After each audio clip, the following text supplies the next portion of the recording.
থেকে লাল গোলাপ শুভেচ্ছা।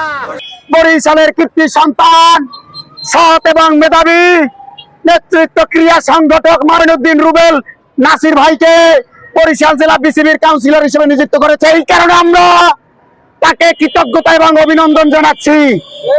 সংগ্রামী ভাইরা, 17 বছর এই বরিশালে কোনো ক্রিকেট হয়নি। আজকে ক্রিকেটাররা রাস্তায় রাস্তায় ঘুরছে। মাইনুদ্দিন রুবেল ভাইয়ের নেতৃত্বে এই ক্রিকেট উন্নতির চরম শিখরে পৌঁছে যাবে। বরিশাল থেকে আগামী দিনে আপনার আন্তর্জাতিক মানের ক্রিকেটার পাবেন। সংগ্রামী ভাইরা, একটি কথাই বলতে চাই, দীর্ঘ 17 বছর এই ফ্যাসিস্ট ক্রিকেটারদের ক্রিকেটকে ধ্বংস করে দিয়েছে। তাই সময় এসেছে মাইনুদ্দিন রুবেল ভাইকে শক্তিশালী করে তার কাজকে সহায়তা করা, যাতে আগামী দিনে বরিশালের ক্রিকেট শক্তিশালী হয়।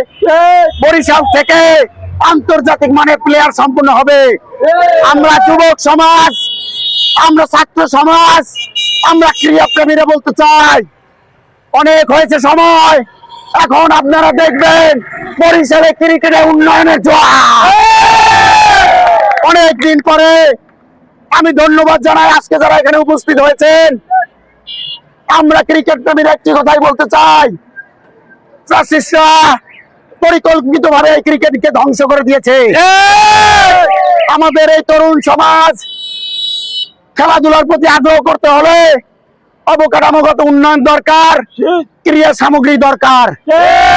আমরা নতুন করে স্বপ্ন দেখছি মাইনুদ্দিন রুবেল ভাই তিনি এই ক্রিকেটকে এগিয়ে নিয়ে যাবেন এবং আগামী দিনে বিপিএল, আইপিএল, আন্তর্জাতিক মানের সকল খেলাধুলা এই স্টেডিয়ামে হবে ইনশাআল্লাহ। যারা উপস্থিত আছেন সবাইকে আন্তরিকভাবে ধন্যবাদ জানিয়ে আমি আমার সংক্ষিপ্ত বক্তব্য শেষ করছি। রুবেল ভাইয়ের আগমন শুভেচ্ছায় স্বাগত। রুবেল ভাইয়ের আগমন বরিশালবাসীর পক্ষ থেকে লাল গোলাপ শুভেচ্ছা। বরিশালবাসীর পক্ষ থেকে লাল গোলাপ শুভেচ্ছা। বরিশালবাসীর পক্ষ থেকে লাল গোলাপ শুভেচ্ছা।